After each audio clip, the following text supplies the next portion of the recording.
He like hated her. When I say he hated her, dude, he hated her when she came back around in their lives when she was 25. Like, hi, I'm a little hippie.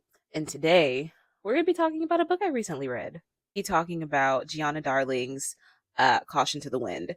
I don't know why I always hold the book up to the things. You're not going to be able to see it because of the glare, because I film in front of my window because it's the best lighting.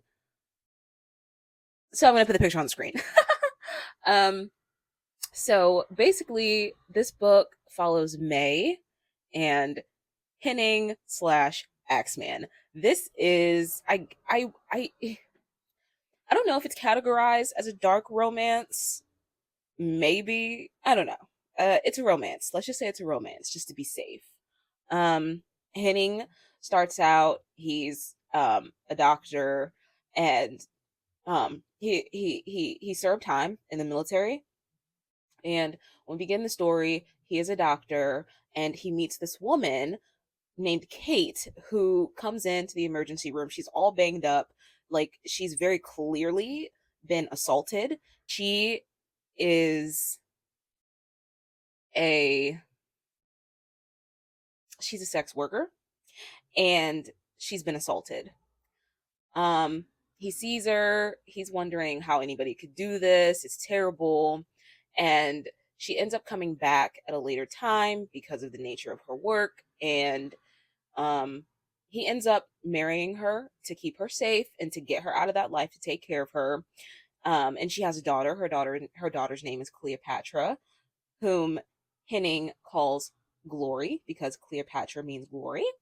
And Cleopatra, Glory, she has a friend named May, who is a young Asian girl. She's the same age as Cleo. They're best friends. And so she's with their family a lot because May's family is very well to do. And both of her parents are, in high society. This takes place in Canada. So they're really prominent figures in their community and they're never home. And so she's always with Cleo and with her family. So with Henning and with Kate. And the story starts with them being at a carnival where Kate is murdered before May's eyes. And that changes both May and Henning. Henning, he goes into a life of gangbanging. Essentially, he joins the MC biker club because they promise him that they will be able to find who killed Kate. May, she is set off on a path of like vengeance because Kate asks her to take care of Henning and Cleo when she is gone, and she takes that as having to protect them, especially Cleo, because Cleo was very soft and just very shy and just different. Um, and so May always feels like she has to protect Cleo, even from the beginning of their friendship, because their friendship started in such a way where it was like May had to defend her because everybody was making fun of her when she came into class. Um, so that's like the thread that ties them together, is that May is so protective of Cleo, and Kate knows this, and so as she's dying, she asks um, May to take care of both Henning and Cleo, and she takes that to heart. And she's a very loyal person. That's one of the themes of this story. One of the most prominent themes of this story is loyalty, and what ends up driving such a huge wedge between May and Henning. Um, because as I said, he gets involved in this biker lifestyle, the Fallen MC men, the Fallen MC, and that stands for motorcycle. Um, I didn't know that, but apparently it does. It either stands for motorcycle or it stands for motorcycle club, but I think it stands for motorcycle because they'll usually say MC club. So I think it's motorcycle. But anyway, so he joins them, and it's run by this corrupt dude, and he what because the MCs, like um they run like weapons, guns, and they run a lot of cannabis in their area of Canada.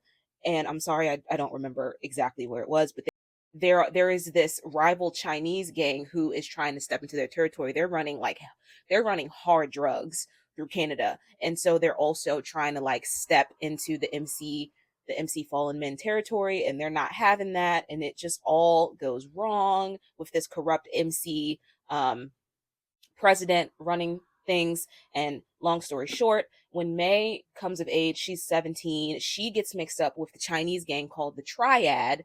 And Henning is still with the MCs, obviously, because he still hasn't found out what happened to Kate. And it's been 5 years now, it's been half a decade now. Um, and because this happened when May was 12. So yeah, 5 years ago, that was when Kate died. 5 years into the future, this is when we have the story coming together.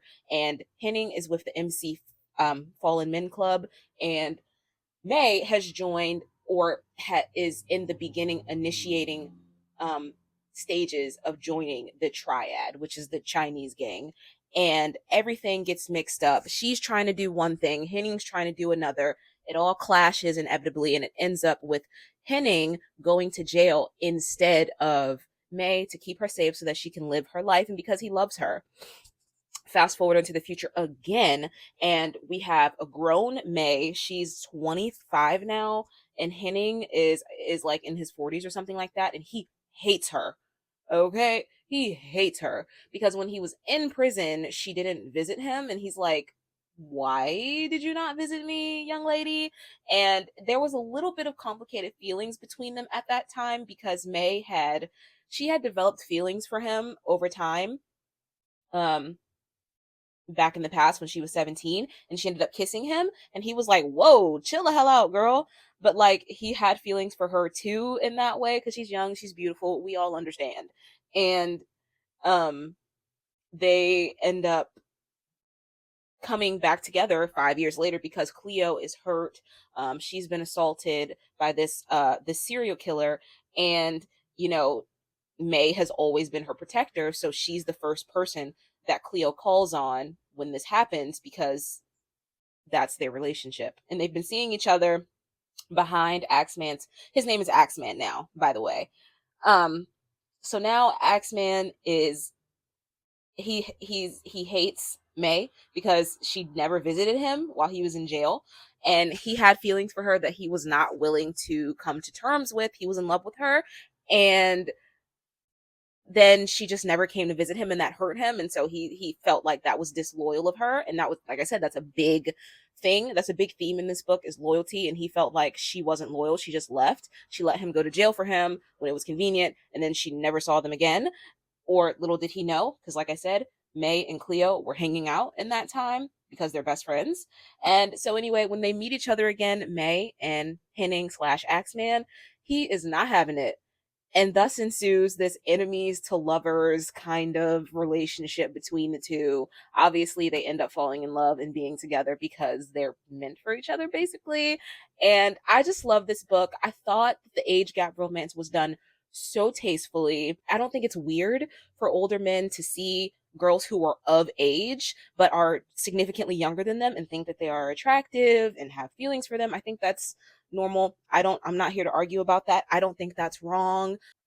And I think it's natural for, at the same time, for young girls to have crushes on older men. Things like that happen. We probably shouldn't pretend like they don't. They do. And I thought that it was just so tastefully done because even though he had feelings for her, he wasn't really willing to act on them because she wasn't legal yet. He wasn't willing to act on them, and he didn't. And he handled it the way I think a lot of men would in that situation, where he's like, just no. When she's 17 and she's like kissing him, he's like, no, this is not okay. This is not what we're going to do, even though he did have feelings for her. And I loved that he like hated her. When I say he hated her, dude, he hated her when she came back around in their lives when she was 25. Like, he hated her. And it took him most of the rest of the book to like warm up to her and want to have her around, and coming to grips with the fact that he always had feelings for her, and that and finally being able to express them and being able to trust her again. Like, I just thought Gianna Darling did this so well. I don't know if she had a ghostwriter, I don't know if somebody wrote this with her, if she had a different editor, but this Caution to the Wind was so much better than any of the other Fallen MC books that I've read. And I've read two other ones at this point, and neither one of them came even close to how I felt about Caution to the Wind. Like, I don't know I don't know. I don't know, man. I don't know. Some weird's going on because Caution to the Wind was really good. Really strong characters with really strong personalities, a really good plot, a really good complex romance. I think she did a really good job um writing the complexity of a grown man having feelings for a 17-year-old. He's like, like she's beautiful, they have things in common. They both love to draw, they're both like very tough, rugged around the edge people. They go together really well, and it was very nice reading the tension and the conflict within Henning slash Axeman throughout the book and with his feelings towards May. I think she did such a good job with that. And and the whole time May, like her motivation was just to take care of Henning and Cleo. Like her motivations never shifted. They were always the same and always clear throughout the book, and I love that as well. Because sometimes authors can have their characters motivations all screwy and all messed up and not clear and blurred, and I don't like that. But that wasn't what was happening in this book, and I think that was one of the things that was missing in the other two Fallen MC books that I read, is that the characters didn't really have solid motivations. Caution to the Wind was so good because each character had solid motivations that you could get behind and that you could understand. Especially if you're someone that values loyalty, you'll totally understand where May is coming from, where Axeman is coming from, why he's confused, why he feels the way he does towards her. Because for someone who cares deeply about loyalty, like you can be an imperfect person in any other way and we'll be okay with that. But if you're disloyal, that's hard to get by for someone who truly values loyalty, and understands loyalty. You know what I mean? Like, I want to know why you did that. And like, I'm gonna be mad too, because that's like the only thing I ask of you is that you be loyal, and you didn't, and I want to know why, because I loved you, and I literally threw my life away down the toilet for you. So let me know. So yeah, I love this book. I rated it 4.5 stars. I love the characters. I love the story. I love the plot. Um, eh, I love the setting. I love the writing. It was good. I ate it up. I read it in 2 days, and it's like it's 600 pages. This book is over 600 pages. I read it in 2 days, and that was with work in between. That was during the work week. Like I really, really, really enjoyed this book, and it might find itself on a list of my favorite romances. But yeah, that's gonna bring us to the end of the video. I hope you have a good day. I hope you have a good evening, and I hope you read a good book. And I'll see you when I see you. Bye.